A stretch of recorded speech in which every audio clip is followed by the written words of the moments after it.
I had a few requests to talk about this story. I'm a day late, but it's cool because, I'm going to convey my opinions anyway.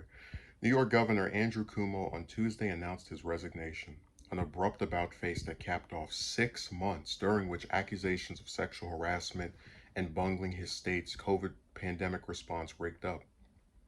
Cuomo said during a press conference he would formally leave office in 2 weeks and hand the reins to Lieutenant Governor Kathy Hochul, however you pronounce her name.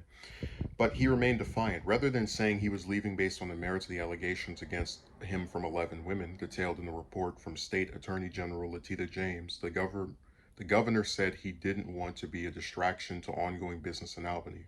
This is one of the most challenging times for a government in a generation. Government really needs to function today. Government needs to perform. It is a matter of life and death, government operations, and wasting energy on distractions, the last thing that state government should be doing, Cuomo said. I think, given the circumstances, the best way I can help now is if I step aside and let government get back to governing, and therefore that's what I'll do. The Tuesday announcement marked the culmination of months of a scandal surrounding Cuomo and a remarkable fall for a man who in 2020 became one of the leading faces of the nation's COVID response. That really was a quick turn. Like, if you told me last year, during the height of people saying he was doing such a great job in New York, that he was going to resign in disgrace before the next year was even over, I would have laughed. The Tuesday announcement marked the culmination of months of scandal. Okay, read that already.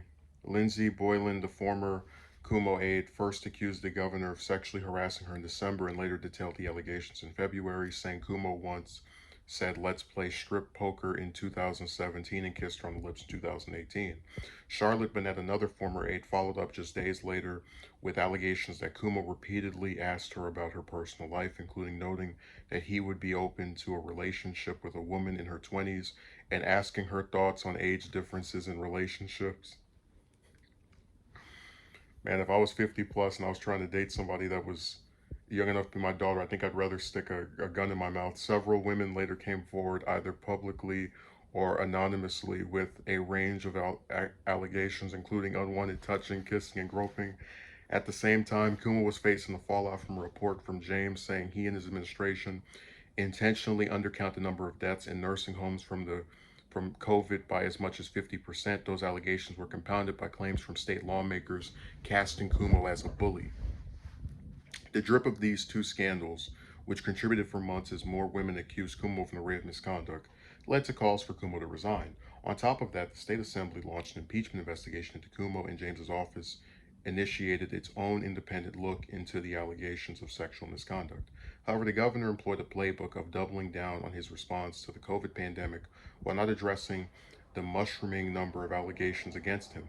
The strategy appeared to temporarily work as the headlines about the dual scandals faded, particularly amid concerns over the rapid spread of the Delta variant. But that playbook hit a brick wall last week when James rolled out her report, which detailed allegations of misconduct from 11 different women, including current and former aides, and at least one state trooper who was on Cuomo's protective detail.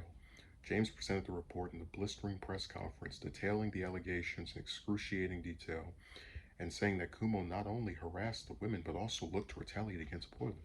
The independent investigation has concluded that Governor Andrew Cuomo sexually harassed multiple women and in doing so violated federal and state law, James said at the press conference. Specifically, the investigation found that Governor Andrew Cuomo sexually harassed current and former New York State employees by engaging in unwelcome and non consensual touching and making numerous offensive comments of a suggestive and sexual nature that created a hostile work environment for women, she added. Included in the report were damning details, including alleging that Cuomo subjected one woman identified as Executive Assistant Number One to repeated physical violations, including hugging her and reaching under her blouse to grab her breast. He also grabbed her butt. That set off a cavalcade of calls for his resignation from top lawmakers in Albany and Washington. So this article goes on forever. You just have to know a couple of things. This report that they did found 74,000 pieces of evidence on Kumo. This included audio recordings, um, photographs, emails, documents. They interviewed over 100 plus people to corroborate the claims of these 11 women.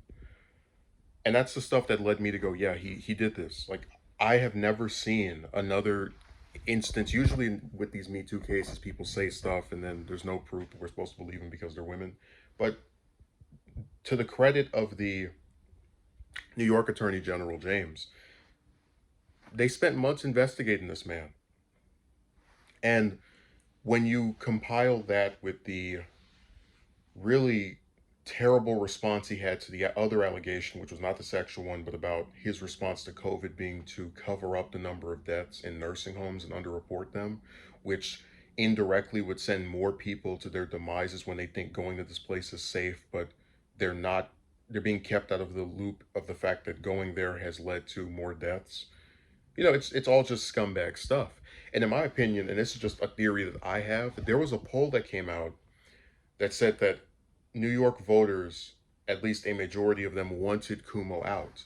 So I fully believe that if the voters, and this is something that Bill Maher talked about with Ben Shapiro and this other person on one of his more recent shows. Cuomo is not like Trump in the sense that Trump can have people allege stuff about him, and there was much less evidence on Trump, by the way. So we're trying to be impartial here, and he'll get away with it because he's much more well liked. His supporters believe in the idea that people just come out and accuse him of stuff to put him down, which is not always incorrect. Um, and Kumo saw the writing on the wall. He saw that if he ran for another term, he'd probably lose. He saw that he was going to be investigated over his handling of COVID.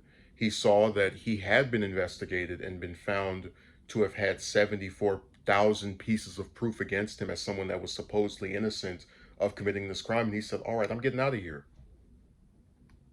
So he was just failing everywhere, failing with the voters, failing with being able to say that he did this innocently, and he still has been able to say that. But again, there's just too much proof against him. If all this stuff, you'll never get me to believe the attorney general and a bunch of other people were able to get 100+ people to frame this man and frame him with 74,000 people like that. That's a conspiracy theory on a whole other level.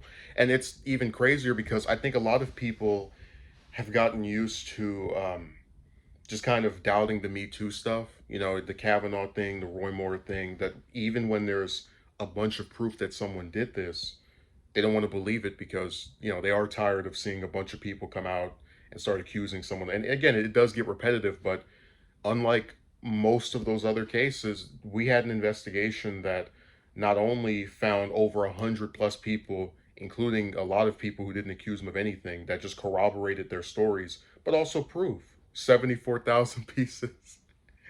So this is a really sad end. Like I said before, Kumo was just a politician that was very milquetoast to me. I didn't really find him appealing at all, and I wanted him out when he ran for his third term back in 2018 against Cynthia Nixon. But you know, I I really I don't take joy in, I guess, people who are I suppose opponents of mine politically being defeated with allegations, especially when it's true, because that means he was able to use his office for power that was unbecoming of government. So.